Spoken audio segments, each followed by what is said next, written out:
Former Prime Minister given DNAA in SRC money laundering case. And also Israel strikes Iran's Arak reactor.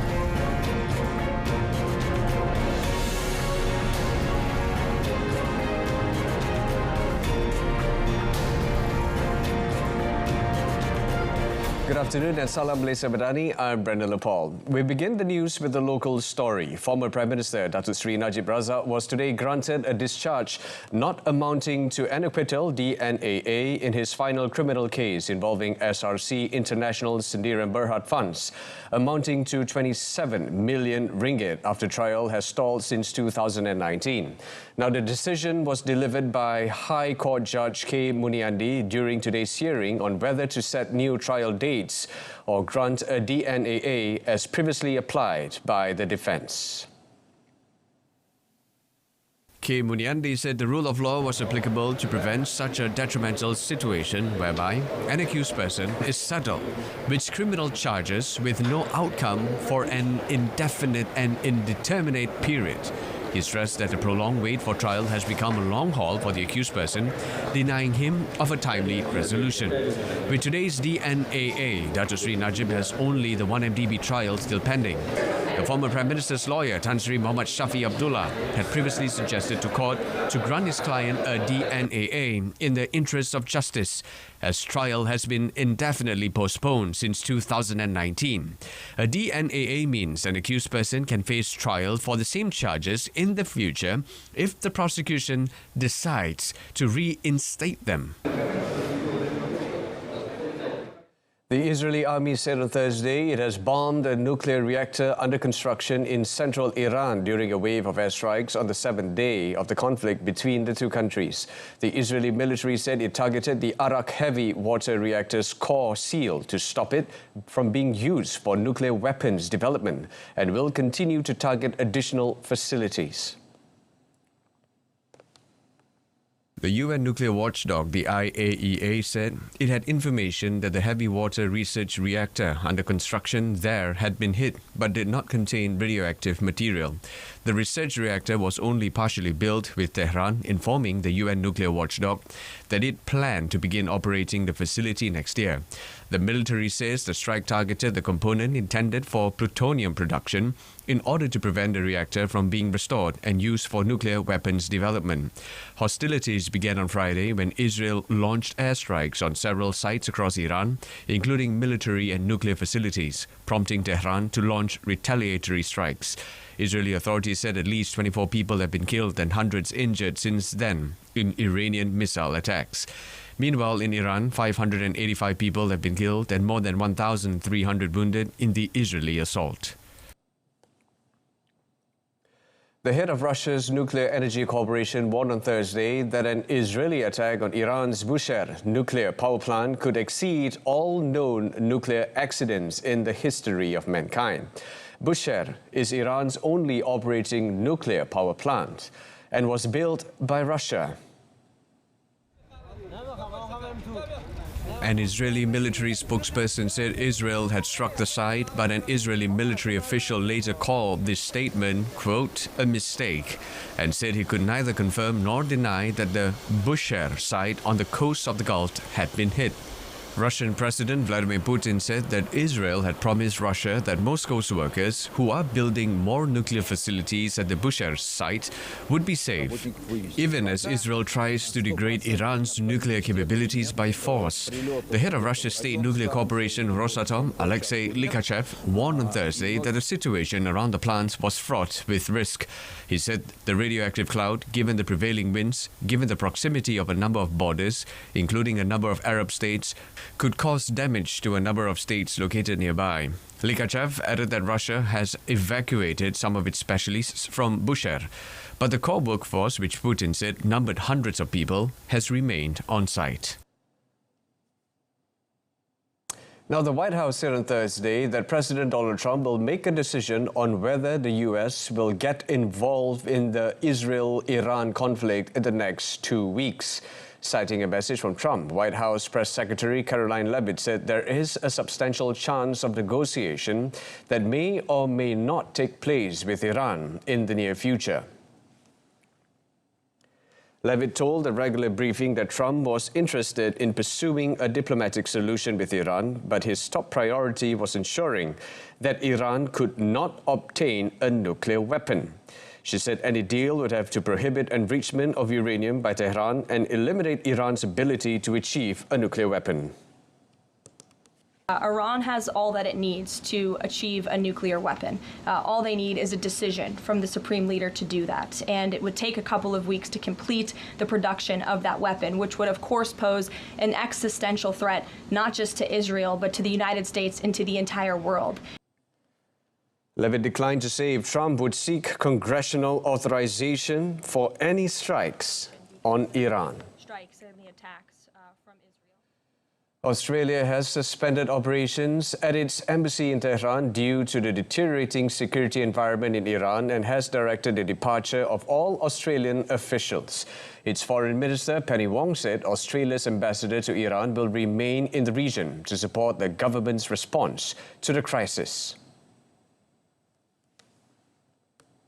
She added that the Department of Foreign Affairs and Trade is deploying consular staff to Azerbaijan, including its border crossing, to support Australians departing Iran.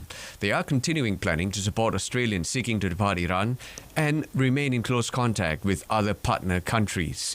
The Department of Foreign Affairs and Trade called on Australians, quote, who want to leave Iran to do so now, if it is safe, otherwise shelter in place. Wong added that they will also continue to provide support through the 24-hour Consular Emergency Centre, direct contact with Australian citizens who have registered on Crisis Portal, and updates to travel advice. The suspension of embassy operations is consistent with steps taken by other countries, including New Zealand and Switzerland.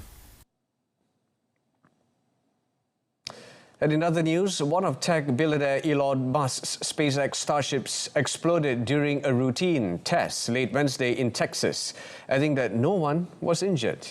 The Starship 36 suffered catastrophic failure and exploded at the Starbase launch facility shortly after 11 p.m. local time. Musk's SpaceX said the rocket was preparing for the 10th flight test when it experienced a major anomaly while on the test stand at Starbase. A safety clear area around the site was maintained throughout the operation. It added, there are no hazards to residents in surrounding communities and advised any individuals not to approach the area while safing operations continue. The company also said that the Starbase team were actively working to save the test site and the immediate surrounding area in conjunction with local officials. Standing 123 meters tall, Starship is the world's largest and most powerful rocket and central to Musk's long-term vision of colonizing Mars. The latest setback follows an explosion of a prototype Starship over the Indian Ocean in late May.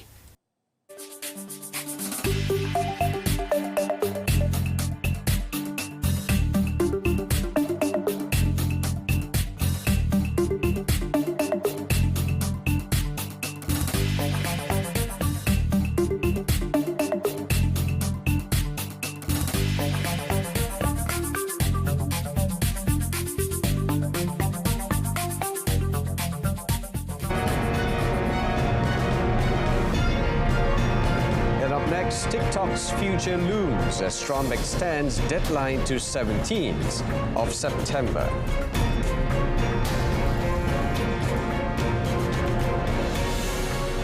US President Donald Trump on Thursday extended to 17th of September a deadline for China-based ByteDance to divest the US assets of short video app TikTok, despite a law that mandated a sale or shutdown without significant progress. The company said it is continuing to work with US Vice President J.D. Vance's office on the matter. Trump signed an executive order pushing back Thursday's deadline for 90 days, a step he had previously signaled. The Republican president had already twice granted a reprieve from federal enforcement of a law that mandated the sale or shutdown of TikTok that was supposed to take effect in January, absent significant progress toward a sale. Trump said he wanted to keep the app, which helped him woo young voters in the 2024 presidential election, active in the U.S. He has also expressed optimism that Chinese President Xi Jinping would approve a deal that preserves the app, though it is unclear how significantly the topic has featured in the two countries' ongoing talks to resolve a tariff dispute. The U.S. government's ownership of a golden share in U.S. Steel will not block Nippon Steel from taking any management action that it deems appropriate. The Japanese steelmaker's CEO, Eiji Hashimoto, announced the matter on Thursday at a press conference in Tokyo, a day after Japan's top steelmaker closed its $14.9 billion acquisition of U.S. Steel. This confirmed that the companies agreed to give the U.S. government unusual power, helping to end Nippon Steel's 18-month struggle to reach a deal. The National Security Agreement inked with the Trump administration hands the government a non-economic golden share and gives the president the authority to name a board member. The golden share gives the U.S. government a veto over a potential relocation of U.S. Steel's headquarters from Pittsburgh, a transfer of jobs overseas, a name change, and any potential future acquisition of a rival business. Hashimoto said he saw no issue with that requirement because the company intended to expand investments beyond its current plans. The Trump administration's policy shift towards imposing higher tariffs increases the strategic importance of the U.S. Steel acquisition. Stock markets in Asia edged lower on Thursday, while safe havens such as gold and the Japanese yen gained as investors remained on edge over the possible entry of the United States into the week-old Israel-Iran war. Japan's Nikkei sank 0.8% with additional downward pressure stemming from a stronger yen, which reduces the value of overseas revenues for the country's heavyweight exporters. Taiwan's stock benchmark slid 0.9% and Hong Kong's Hang Seng declined 0.8%. U.S. S&P 500 futures pointed 0.4% lower, although most U.S. markets, including Wall Street and the Treasury market, are closed on Thursday for a national holiday. Gold advanced 0.3% to $3,378 per ounce. In South Korea, the benchmark Korea Composite Stock Price Index opened up 0.58% to 2,989.56 points. Hong Kong's benchmark Hang Seng Index opened down 0.38% at 23,620.02 points, with the Hang Seng Tech Index losing 0.52% and the China Enterprises Index down 0.41%. China's Shanghai Composite SSE Index opened down 4.52 points or 0.13% at 3,384.29. Japan's core inflation rate accelerated to 3.7% in May, posing a threat to Prime Minister Shigeru Ishiba's leadership ahead of July elections. Friday's data, which excludes volatile fresh food prices, beat market expectations and was up from 3.5% year-on-year rise logged in April.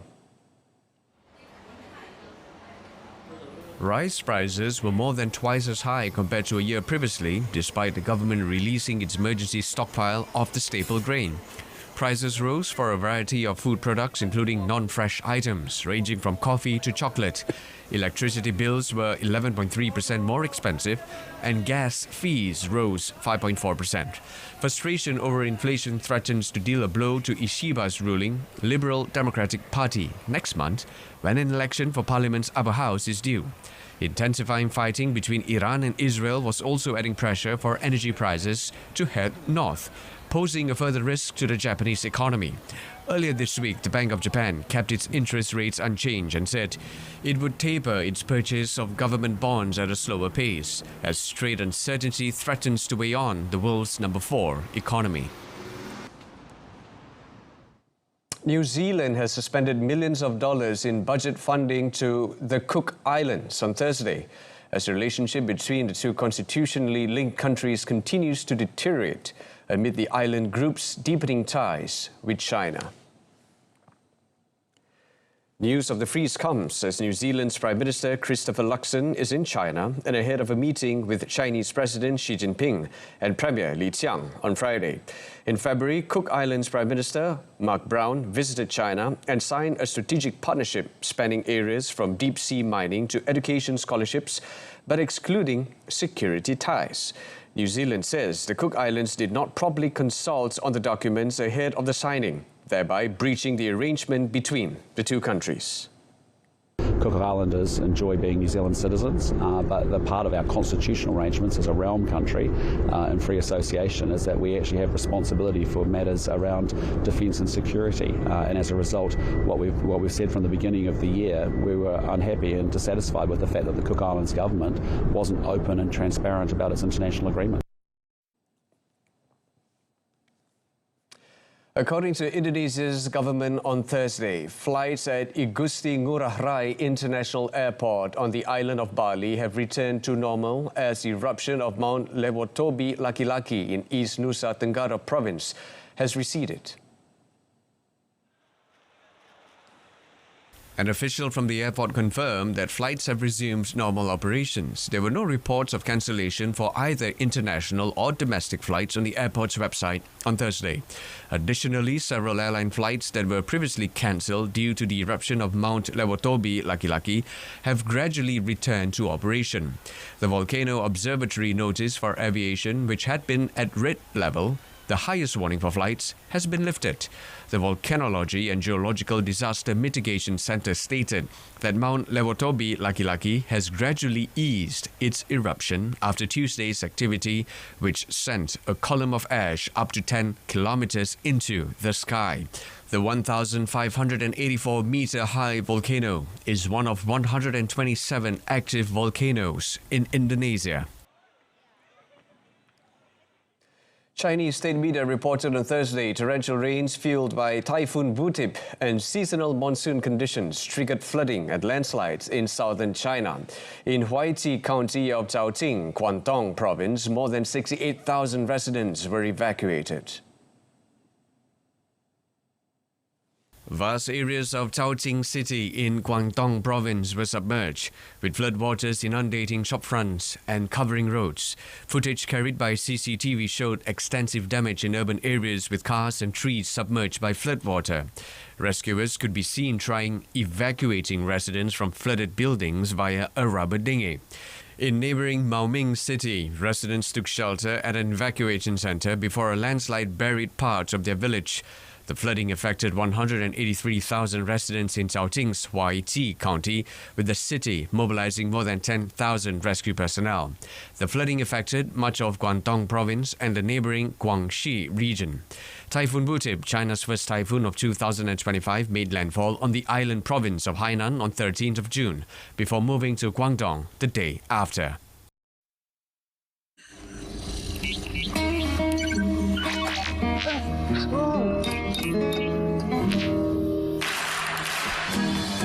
Padamkan komputer untuk lebih penjimatan.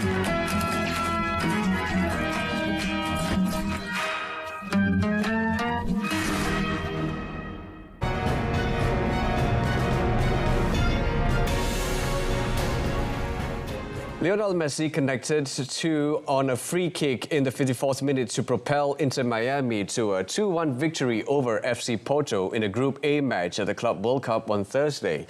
Each team netted their first goal of the tournament after Miami drew with Al Ahly scoreless draw on Saturday, and Porto suffered the same results against Palmeiras on Sunday.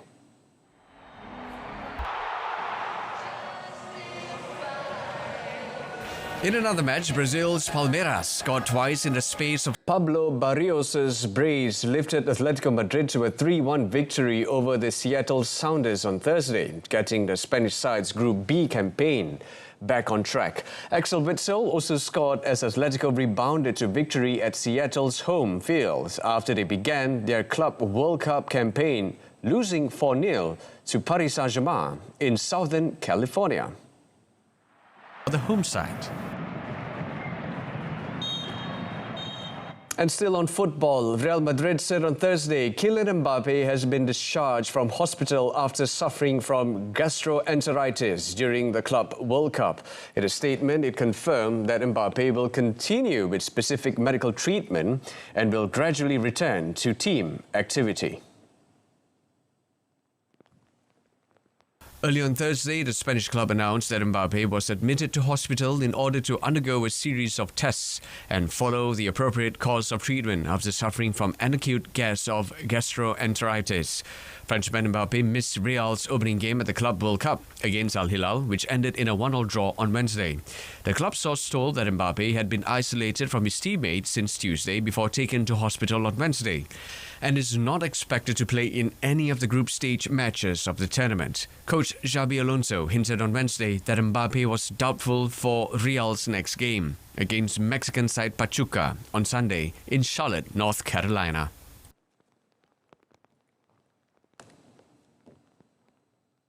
Moving on to tennis, defending champion Jannik Sinner lost his second round match on grass at Halle on Thursday to Kazakhstan's Alexander Bublik, the Italian's first tournament since his French Open final defeat.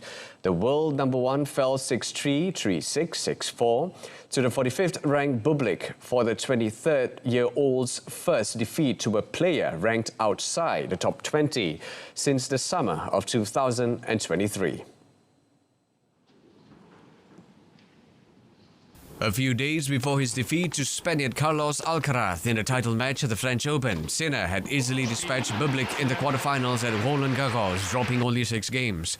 On Thursday, 10 days before Wimbledon, Bublik claimed his second victory in 6 ties against Sinner. Sinner, who had beaten Yannick Hanfmann in straight sets in the first round, cruised through the first set against Bublik without facing a break point. Sinner had 3 break points at the start of the second set, but Bublik held and then went on the attack, hitting 20 winners in the set and gaining the break he needed in the 6th game. The 28-year-old broke Sinner's serve in the third with a flashing forehand. The Kazakh will play Thomas Machak in the quarterfinals after the Czech beat Hungarian Fabian Marozjan 6-2, 6-3.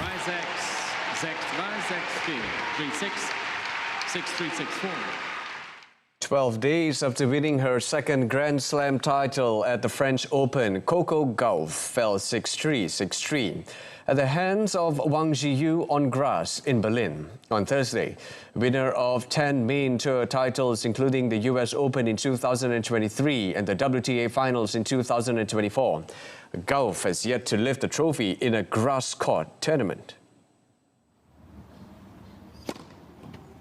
Wang had lost her only previous match against Gauff in straight sets on the Berlin grass in 2022.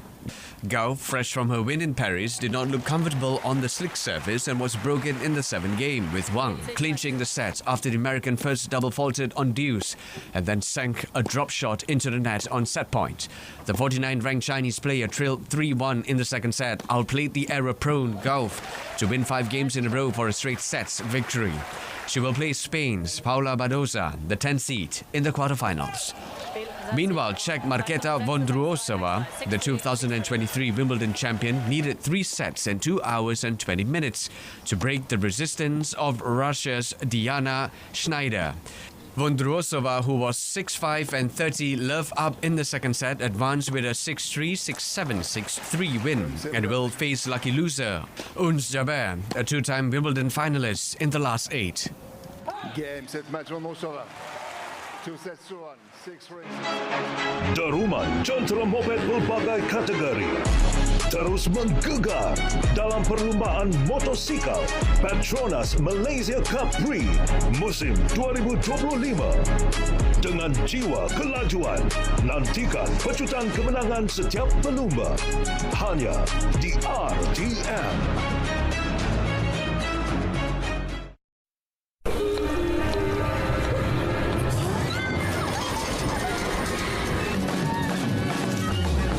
Elektrik 5 bintang memberikan penjimatan 5 bintang.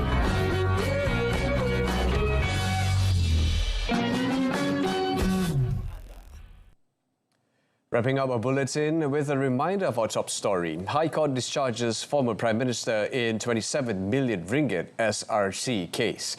Malaysia Tonight comes on at 8:30 p.m. this evening on TV1 and MyTV's Berita RTM news channel. You can also stream us live on RTM Click's website and mobile application. Till then, I'm Brenda Lepol, Malaysia MADANI, Rakyat, Disantuni. Thank you for watching and take care.